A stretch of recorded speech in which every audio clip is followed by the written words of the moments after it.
بسم اللہ الرحمن الرحیم۔ السلام علیکم ورحمۃ اللہ وبرکاتہ۔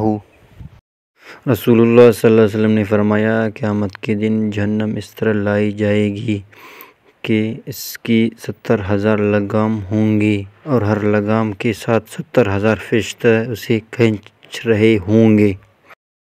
رسول اللہ صلی اللہ علیہ وسلم نے فرمایا، قیامت کے دن جہنم سے ایک گردن نکالے گی، اس کی 2 آنکھ ہوں گے جو دیکھے گا، 2 کان ہوں گے جو سنے گا، اور ایک زبان ہوگی جو بولے گا۔ وہ کہے گا، مجھے 3 لوگوں پر مقرر کیا گیا ہے، ہر کس سرکش ظالم پر، اس آدمی پر جو اللہ کی سوا کسی دوسرے کو پکارتا ہے، وہ مجسمہ بنانے والوں پر۔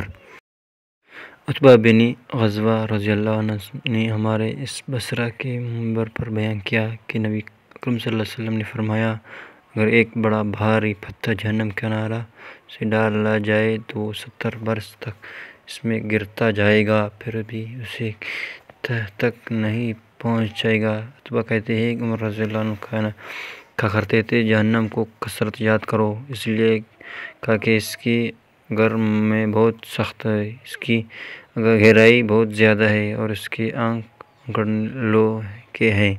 نبی کریم صلی اللہ علیہ وسلم نے فرمایا، سعود جہنم کا ایک پہاڑ ہے، اس پر کافر 70 سال میں چڑھیں گے اور اتنے ہی سال میں نیچے گریں گے اور یہ عذاب اسے ہمیشہ ہوتا رہے گا۔ نبی اکرم صلی اللہ علیہ وسلم نے فرمایا، کافر کے چمڑے کی موٹانی 42 گز ہوگی، اس کی ڈاڑھ آدھ پہاڑ جیسی ہوگی، اور جہنم میں اس کے بیٹھنے کی جگہ اتنی ہوگی جتنا مکہ اور مدینہ کے درمیان فاصلہ۔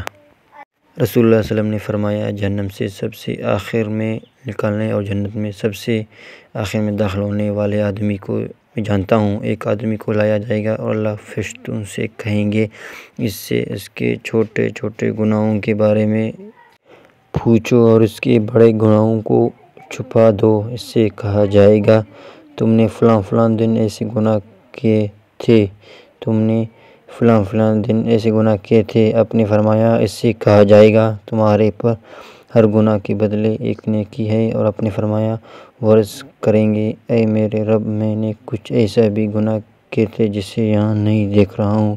ابو ذر رضی اللہ عنہ کہتے ہیں کہ میں نے رسول اللہ صلی اللہ علیہ وسلم سے ہنستے دیکھا حتیٰ کہ آپ کے اندرونی دانت نظر آنے لگے۔